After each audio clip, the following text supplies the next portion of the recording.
If Russian President Vladimir Putin stepped foot in South Africa for an economic summit, authorities would have had to arrest him. As a signatory to the treaty that created the International Criminal Court, South Africa would have been obligated to arrest Putin, although it had already given strong hints that it would have likely not executed the arrest warrant. Well, lucky for South Africa, Putin has decided to stay in Moscow and will be sending his foreign minister, Sergei Lavrov, instead. Victoria has gotten a get-out-of-jail-free card. The law was unequivocal both domestically and internationally around South Africa's obligations. They would have had to arrest Putin had he arrived. Experts say by not hosting Putin, South Africa still gets to look good on the world stage and keeps its relationship with Russia intact. And so this outcome allows the Ramaphosa government to maintain its position as a government that respects the rule of law. And the Kremlin is denying allegations that it told South Africa that arresting Putin would mean war. However, a Kremlin spokesperson said that everyone understood, without having it explained to them, what an attempt to infringe on Putin's rights would mean. A local court submission published on Tuesday showed that South African President Cyril Ramaphosa had asked permission from the International Criminal Court not to arrest Putin because to do so would amount to a declaration of war. A huge problem for South Africa, and one that it must be relieved to have avoided.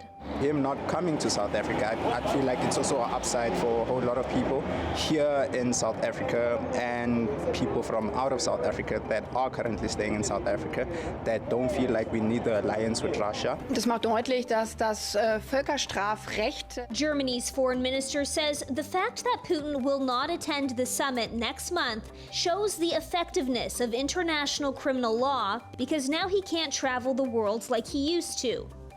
The ICC has accused Putin and his children's commissioner of the war crime of deporting children from Ukraine to Russia, something Moscow rejects as false. South Africa is due to host the summit of the BRICS Club of Nations, Brazil, Russia, India, China, and South Africa next month, which all of the heads of states of those countries have been invited to attend. By mutual agreement, President Vladimir Putin of the Russian Federation will not attend the BRICS summit, stated the South African presidency today. Joining us now is political science professor Yaro Bilo-Surkovich from the University of Dayton in Ohio. Professor, would you say that South Africa dodged a bullet, so to speak, by not having Putin attend this summit? Absolutely. South Africa and its president was in a very difficult position. So they were getting domestic backlash. They were getting international pressure. They are a signatory to the International Criminal Court. So they were obligated to kind of arrest Putin, which of course would be very difficult given that they have friendly relations. So from their point of view is, they had pressure to at least disinvite him. And I've read where there were various alternatives considered, such as having an all-virtual conference to kind of avoid this issue, or to actually reschedule it and make it in China instead. And it sounds like others weren't supportive of that. And ultimately, a South African source indicated that the key factor in persuading Putin to back off was the fact of the Wagner rebellion. So in other words, he probably felt a little insecure. And moreover, this controversy is just advertising and highlighting Putin's status as a war criminal. And given Russia's recent cancellation of the grain initiative, there's already going to be resentment and backlash in Africa and the Middle East and elsewhere. And so if he comes and all this controversy, a lot of Africans are going to be reading, oh, he canceled this and he's a war criminal. Like, well, why do we have good relations with him? Why is our government supportive?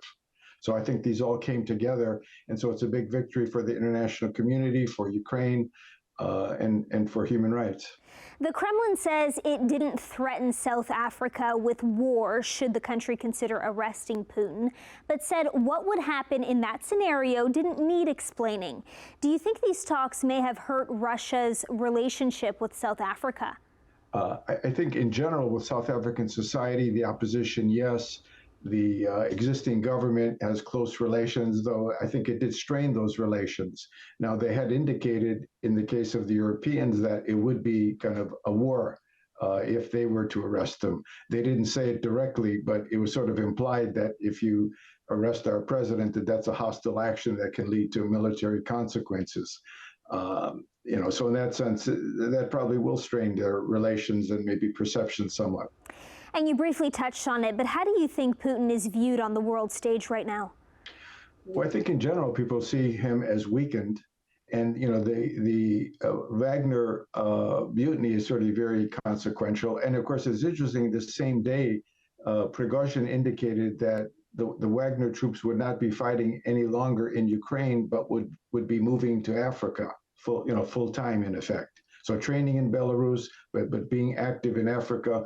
And again, the fact that Putin hasn't really punished him, suggests, well, he needs him that badly, et cetera. He's trying to weaken him versus his supporters in Russia, as well as his fighters. And it seems like he hasn't been that successful unless he's waiting for a longer term retaliation. Do you think this arrest warrant that's out for Putin is actually having a significant impact on him and his politics? And do you think he will ever be arrested? Well, it's unclear that he'll ever be arrested, but if he can't travel, that's already a win.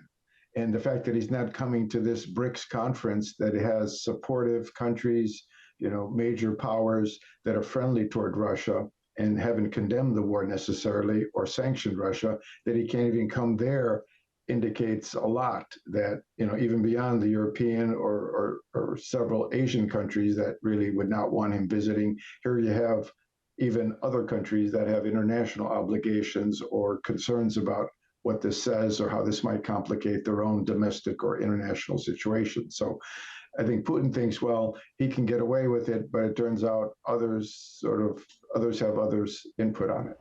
Thanks so much for joining us, Professor. Thank you.